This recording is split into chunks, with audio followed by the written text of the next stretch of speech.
Dari insiden kecelakaan yang menimpa terhadap Mutiara saat ini, justru Sandra kali ini benar-benar harus mendapatkan pil pahit. Akhirnya, pihak kepolisian pun menetapkan Sandra sebagai tersangka karena ia berusaha mencoba untuk melarikan diri dan ia berusaha mencoba untuk kabur dan tidak mau bertanggung jawab.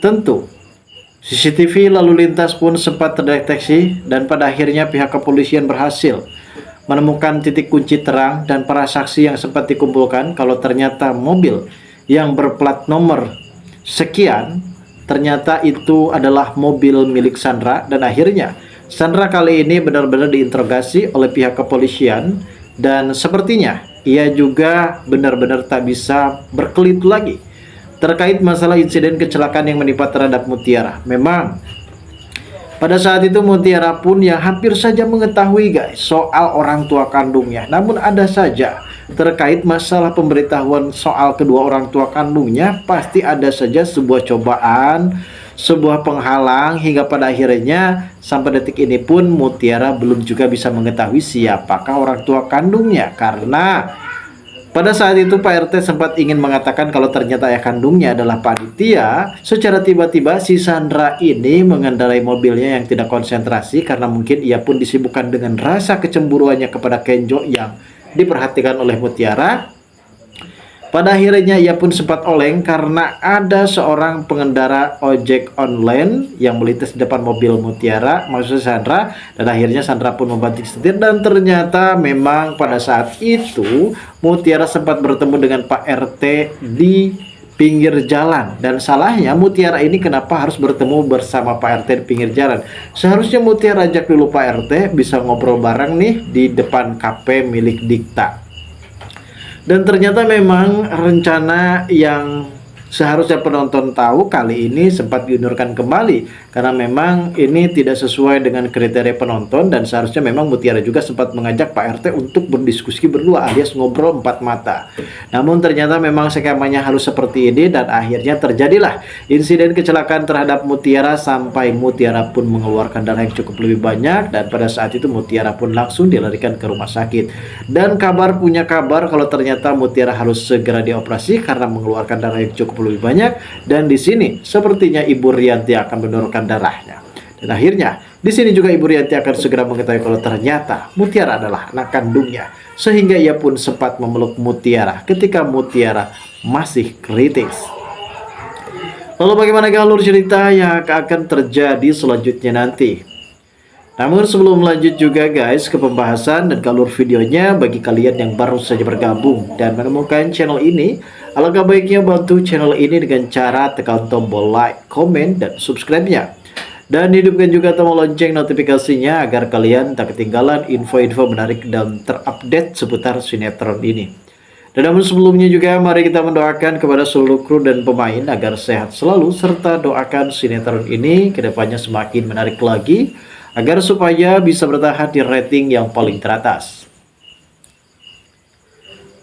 Saat ini kita pun berpacu terkait masalah insiden kecelakaan yang terhadap Mutiara. Sebelumnya memang Mutiara sangat begitu amat bahagia karena ia sebentar lagi akan segera mengetahui siapakah orang tua kandungnya dan siapakah orang yang saat ini benar-benar sudah melahirkan dirinya. Namun ternyata rencana untuk mengetahui kedua orang tua kandungnya pupus sudah karena ada sebuah insiden kecelakaan terhadap Mutiara di mana Mutiara pada saat itu sempat tertabrak oleh mobil Sandra. Dan memang saat ini para penonton benar-benar rasanya dibikin kecewa ia dan bersedih ia juga karena kondisi Mutiara saat ini benar-benar cukup lebih kritis guys. Pada saat itu Dikta yang sempat mendapatkan laporan dari Sapam ataupun security di kafenya kalau ternyata ada insiden kecelakaan di depan kafe dan ternyata itu adalah salah satu karyawan dari Dikta yaitu Mutiara. Semua benar-benar terkejut, semua benar-benar panik karena pada saat itu Mutiara sempat dikerumunin oleh warga. Dikta dan juga Aurel sempat hadir dan melihat siapakah korban dalam kasus kecelakaan tersebut.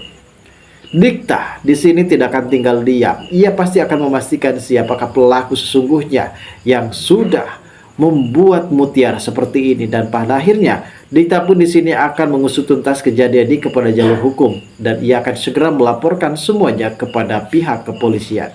Dan kita tahu sendiri pihak kepolisian kali ini sudah memasang sebuah rekaman CCTV terkait CCTV yang ada di sebuah lalu lintas lampu merah dan banyak sekali. Dan dengan sangat begitu mudah pihak kepolisian pun mengidentifikasi salah satu pengendara mobil yang berplat nomor sekian, dan akhirnya plat nomor mobil tersebut adalah plat nomor mobil milik Sandra. Dan Dikta pun di sini meminta kepada pihak kepolisian agar secepat mungkin menangkap Sandra. Dalam 1 kali 24 jam akhirnya pihak kepolisian berhasil menangkap Sandra di tempat persembunyiannya. Ternyata Sandra ini awalnya tidak tahu kalau terjadi sesuatu dengan Mutiara dan ia sempat kabur. Dan ia juga sempat mendapatkan informasi dari Kayla, di mana Kayla sempat menginformasikan hal ini kepada Ivan karena Ivan mempertanyakan siapakah orang yang sempat mengalami kecelakaan, dan ternyata orang tersebut adalah Mutiara. Sampai-sampai Mutiara pun harus dilarikan ke IGD dan ia akan melakukan operasi karena kemungkinan besar Mutiara mengeluarkan darah yang cukup lebih banyak, dan sepertinya Mutiara pun membutuhkan donor darah, guys. Dan di sisi lain, Kenjo juga yang benar-benar sangat begitu shock berat ketika ia mendapatkan kabar dari Aurel. Dan akhirnya Rianti begitupun juga dengan Pak Aditya merasakan hal yang berbeda, di mana Pak Aditya merasakan pusing kepala yang amat begitu dalam. Namun lain halnya dengan Ibu Rianti yang merasa kakinya sakit dan juga separuh napasnya hampir copot. Mungkin ini suatu pertanda kalau ikatan batin antara anak dan juga ibu kandung pasti akan cocok ya guys. Dan seperti kita tahu dengan kondisi Mutiara yang saat ini hampir saja is dead, namun untungnya Rianti yang awalnya enggan dan selalu menolak untuk mendonorkan darahnya karena ia tidak pernah sudi untuk mendonorkan darahnya kepada Mutiara. Sebelumnya ia mendapatkan informasi yang sesungguhnya dari Pak RT dan ia sempat menemui Pak RT pada satu yang hampir saja meninggal. Namun sebelum ia meninggal ia sempat mengatakan kepada Ibu Rianti, guys. Inilah detik-detik yang dilakukan dan dikatakan oleh Pak RT kepada Rianti kalau ternyata Mutiara yang saat ini mengalami kecelakaan itu adalah anak kandung dari Ibu Rianti. Ibu Rianti pun sempat lemas, sempat menangis dan menyesal sekali atas tindakan dan perlakuannya selama ini terhadap Mutiara. Ia sempat menyiksa dan ia sempat mencaci kepada Mutiara, ternyata adalah anak kandungnya sendiri.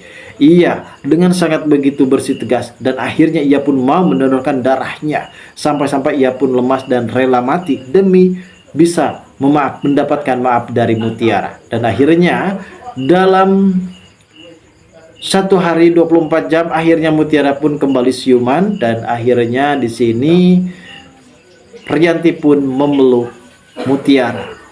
Dan ia mengungkapkan kalau selama ini ia benar-benar melakukan kesalahan yang sangat begitu besar terhadap anak kandungnya. Dan ia juga sempat mengatakan kalau ia benar-benar berdosa terhadap anaknya sendiri. Disinilah akhirnya momen-momen yang cukup sangat lebih menegangkan ketika Mutiara saat ini akan segera mengetahui kalau ternyata Rianti adalah ibu kandungnya. Dan kini Kenjo benar-benar akan segera menjebloskan Sandra. Dan akhirnya Sandra akan ditetapkan sebagai pelaku utama dan akan segera dipenjarakan. Lalu bagaimana guys keseruannya? Kita tunggu saja guys lanjutan ceritanya nanti sore. Terima kasih bagi kalian yang sudah menonton video ini.